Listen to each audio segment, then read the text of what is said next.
Muito bem, tá gravando sim. Sejam todos bem-vindos a esse canal.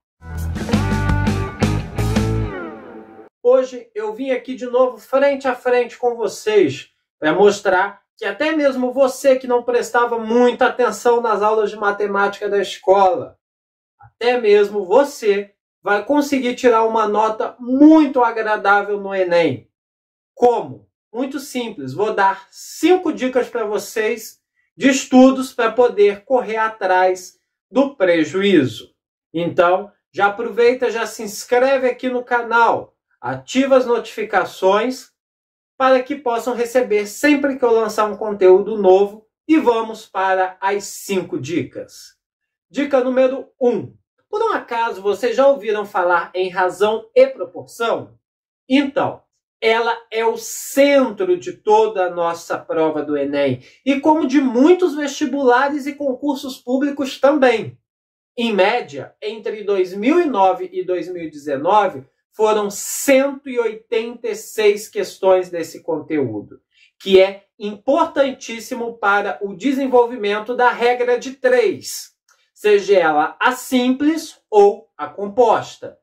Saber entender quando uma grandeza é diretamente ou inversamente proporcional é quesito fundamental para se entender e desenvolver de forma satisfatória a regra de 3. Ligado a isso também, vem sendo cobrado muito a questão de escala, que pode ser cobrada na forma linear, ou seja, a sua superfície, ou seja, a escala entre áreas, ou então entre volumes, que não é só ligada apenas na parte das questões de matemática.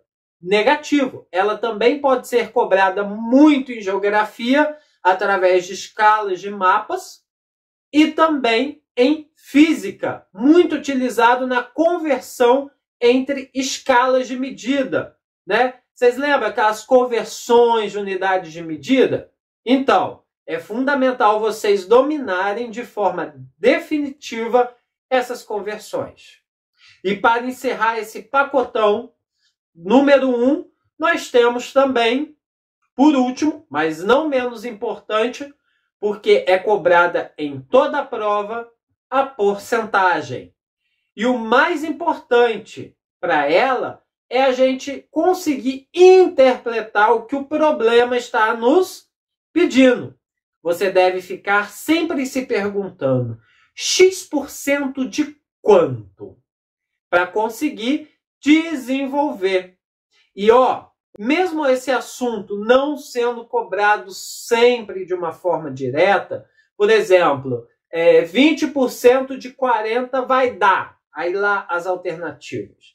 Mesmo ela não sendo cobrada dessa forma direta, vocês sempre vão ver a porcentagem dentro de áreas, dentro de volumes, probabilidades ou até mesmo dentro também da física, tá? Ela pode ser coadjuvante, ou seja, ela pode não ser a estrela da questão, mas em 90% ela vai estar ali sempre presente.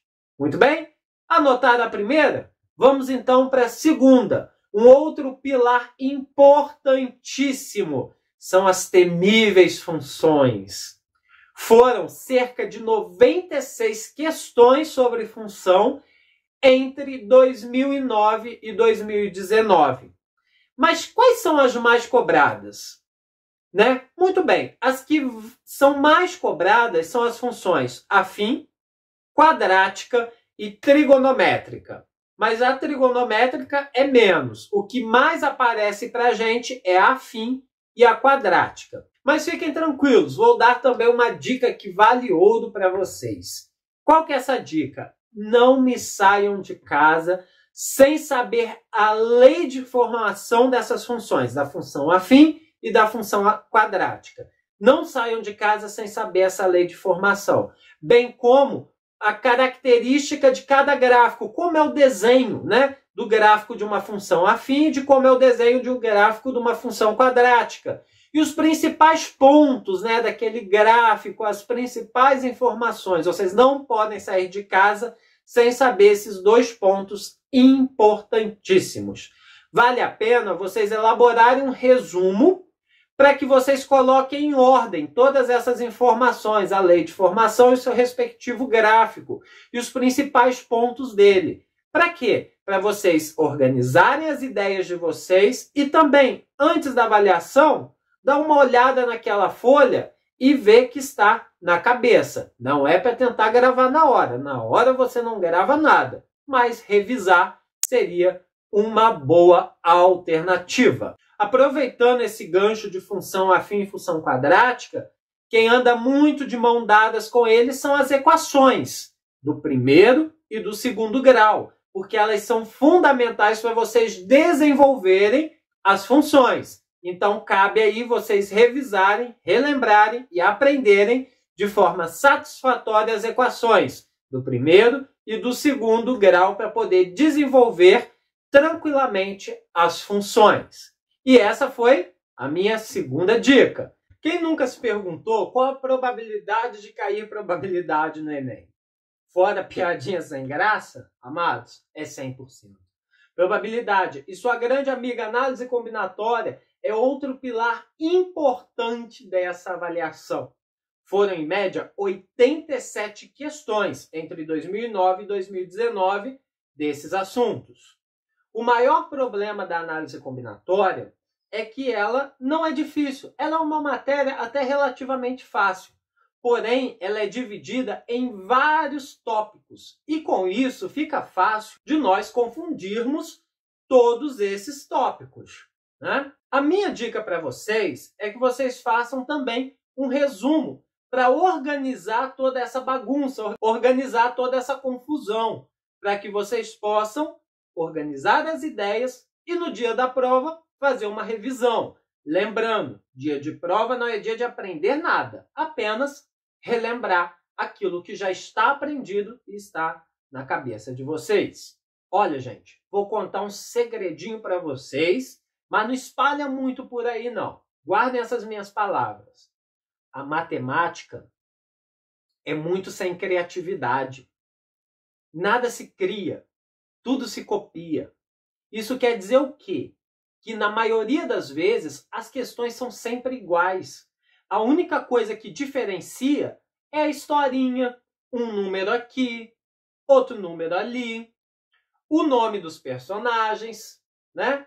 Isso é as únicas coisas que mudam, mas o método de se resolver a questão é sempre igual. Então, se você sabe o método, se você sabe a matemática básica e você consegue ter essa visão, vocês conseguem desenvolver qualquer questão, não só de análise combinatória, mas também da maioria das questões de matemática. Então, o que eu aconselho a vocês? Guarda no coração aqueles exemplozinhos clássicos de análise combinatória e de probabilidade, pois aí vocês vão conseguir desenvolver bem qualquer questão dessas duas matérias, pois as questões são as mesmas, só muda a história. Mas sem se esquecer sempre da interpretação. A interpretação é completamente essencial para todas as questões, porque, como eu já disse num outro vídeo, que eu vou deixar aqui no card para vocês depois assistirem, nada no Enem é dado direto a vocês. É tudo uma questão interpretativa. Vocês vão precisar interpretar tudo que está sendo dito, né? Todas as questões são conceituadas e contextualizadas. Então, por exemplo, x mais 2 igual a 20. Ele não vai te dar assim de bandeja, determine o x. Não, ele vai pegar essa equação, vai contextualizar ela toda, para aí sim pedir a vocês o valor daquela incógnita x. Sendo assim, encerrei a nossa terceira dica e vamos para a quarta. Vocês acharam que já tinha acabado? Não, né? Nós temos a quarta e a quinta. E a quarta eu deixei para vocês a queridinha de alguns, mas o terror de muitos, a terrível geometria, também muito cobrada no Enem e em vários outros vestibulares. Entre 2009 e 2019, foram em média 218 questões desse assunto. Nossa, professor, mas se são tantas questões, por que ela não é a número 1? Porque a nossa geometria ela é um pouquinho complicada. Ela se divide em 3 partes. Eu tenho a geometria plana, a geometria espacial e a trigonometria. Claro que nós temos analítica, mas que mais cai são essas 3. Tá? Então, se torna muito difícil nós prevermos quais são as matérias que vão cair. Mas eu aposto com vocês as minhas fichas que na geometria plana, por exemplo, vale a pena estudar e compreender o quê? Teorema de Pitágoras, estudo dos polígonos, estudo dos triângulos, né? Triângulo equilátero, isósceles, né? Escaleno, vale a pena. Circunferência e o estudo dos círculos. E claro também, não podemos esquecer do quê? Das áreas das figuras planas mais comuns. Círculo, quadrado, retângulo, trapézio, pentágono, hexágono regular. Essas figuras mais básicas que são sempre cobradas, vale a pena vocês saberem calcular a área delas. Vale também fazer um resumo. Escreve, desenha a figura, coloca o nome, coloca a formulazinha da área, para poder organizar bastante a vida de vocês. Em geometria espacial? Geometria espacial, eu aposto as minhas fichas em quê? Reconhecimento de figuras espaciais. Por exemplo, cilindro, pirâmide, cone, cubo, paralelepípedo, entre outras figuras, as mais elementares. Por quê? Normalmente no Enem, eles não vão te dar a figura. Eles vão te dar o nome da figura e vocês vão precisar saber qual é aquela figura. E mais o que vocês vão precisar saber? Calcular, normalmente, o volume delas. Então, vale também no resumo, além das figuras planas, colocar as figuras geométricas e como calcular o seu respectivo volume e o nome delas. É importantíssimo isso também. E o volume é importantíssimo você saber bem a área, porque estão de mãos dadas. Por exemplo, para vocês calcularem o volume de uma pirâmide em que a base é quadrangular, vocês vão precisar saber a área de um quadrado, para aí sim poder calcular o volume. Então, a área anda de mãos dadas com o volume. Ela é condição necessária para vocês calcularem o volume. E por fim, na trigonometria, eu aposto as minhas fichas em quê? Nas relações trigonométricas no triângulo retângulo.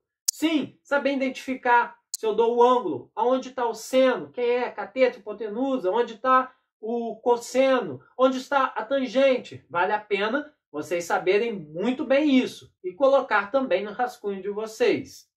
Outra coisa importantíssima para mim na trigonometria, que vai ser cobrado, são aqueles nossos lindos ângulos notáveis de 30, 45 e 60 graus. É importante vocês saberem os valores dele. E esses valores também sempre são cobrados. Muitas vezes pode não ser o protagonista da questão, mas pode estar ali dentro de outras questões. Então, assim, eu encerro o nosso penúltimo pacotão de dicas. Vamos para o quinto e último pacote. Chegamos agora, então, na nossa estatística, que vocês vão ter que estar feras e interpretar gráficos e tabelas, ou seja, interpretação de dados. Por quê? Ele não vai ser útil só para matemática, mas sim também para outras disciplinas que estarão lá na prova do Enem. Então, saber olhar para um gráfico, saber olhar para uma tabela e saber interpretar aqueles dados que estão ali é essencial. Outra coisa essencial também são aquelas trigêmeas, lembram? Da média, mediana e moda. Então, elas também caem muito nas questões do Enem e de vários vestibulares. Entre 2009 e 2019, estatística teve aproximadamente 73 questões no Enem. Então, assim, eu encerro as 5 dicas para vocês dos conteúdos. Para você que está começando agora a se dedicar à matemática, vão precisar saber para se sair bem no Enem. Mas antes de encerrarmos, anota aí, eu vou disponibilizar aqui agora para vocês o que mais cai no Enem em matemática, as matérias mais recorrentes, as que eu já falei em cima e mais algumas outras que também são figurinhas carimbadas do Enem, com menos regularidade, cai menos quantidade, mas já apareceram com uma certa frequenciazinha. Pega o papel, a caneta e vamos lá. Progressão aritmética. Progressão geométrica. Função polinomial do primeiro grau. Função polinomial do segundo grau. Conjuntos. Análise combinatória. Probabilidade. Interpretação de dados. Estatística. Geometria plana. Geometria espacial e, por fim, trigonometria. Mas, claro, gente, nós precisamos contar um pouco com a sorte, porque essas matérias que eu listei para vocês, todas as minhas dicas, são baseadas nas questões mais recorrentes, as que mais aparecem. Mas nós sabemos que matemática é muito além de tudo isso que eu já falei com vocês aqui. Então, existe a probabilidade de se cair alguma matéria que eu não tenha dito. Sim, existe. Mas, com um pouco de sorte, vocês conseguem, no mínimo, uns 70% ou 80% até mesmo das questões, conhecendo bem essas matérias que eu disse. Bom, e para encerrar, eu vou dar uma dica extra para vocês que acompanharam esse vídeo até o fim. Olha só. Eu já disse algumas vezes e volto a repetir. O Enem é uma prova super conceituada e contextualizada. Então, vale muito a pena vocês pegarem bastante conteúdos informativos e sugar para si esses conteúdos. Como? Através de vídeos, de canais de curiosidades científicas, jornais, tudo que traga cultura para vocês. Mas também que sejam agradáveis para vocês não assistirem por obrigação, mas sim por gosto. E principalmente, leitura e interpretação. Como vocês vão ficar craques nisso? Lendo bastante, lendo revistas, lendo jornais, lendo artigos, lendo revistas de curiosidades científicas, não de besteira. Leituras agradáveis para vocês, livros de histórias, tudo que vocês gostarem de ler, leiam bastante, consumam bastante, que isso vai ajudar vocês 1000%, podem ter certeza. E outra coisa muito importante também, e uma dica extra da extra. Olha só como eu estou bonzinho hoje. Matemática não tem jeito. Matemática é treino. Lembra que eu falei com vocês o número de questões durante 10 anos? Essas questões, a maioria, se repete o padrão. Então, como vocês vão conseguir fazer bem todas essas questões? Treinando. Pega essas questões, façam elas, vão fazendo, vão treinando, porque vai chegar num tempo que vocês vão perceber o padrão e vão conseguir sempre desenvolver independente da história que está sendo contada. Por quê? A história é outra, personagem é outro, os números podem também ser até outros, mas a forma de se desenvolver, a forma de se fazer aquela questão é sempre a mesma. Então vale a pena vocês, além de ver o conteúdo, ver os vídeos dos conteúdos, ver os conteúdos que são dados na escola, vocês pegarem provas antigas e trabalho, fazer bastante, desenvolver, sejam 100, 200, 300, 500 questões. Quanto mais vocês resolverem, mais vocês vão ficar preparados para resolver qualquer tipo de questão. Por quê? Não podemos esquecer, o Enem não dá a questão de bandeja para vocês, não dá nada de graça para vocês. Só quem entrega de graça para vocês os vídeos sou eu, né? Então aproveita, deixa o gostei aqui no vídeo, se inscreve no canal, ativa as notificações, assiste o vídeo que eu vou deixar indicado aqui na playlist. consuma bastante material, exercite bastante. Bombem os comentários aqui embaixo também. Se vocês quiserem a versão desse vídeo para física, bomba aqui pedindo, que aí eu me animo e gravo para vocês esse mesmo vídeo, mas falando da nossa amada e temível por alguns, física. E vocês vão ver que como é fácil tirar uma boa nota dentro da física. Então, forte abraço e até a próxima. Fui!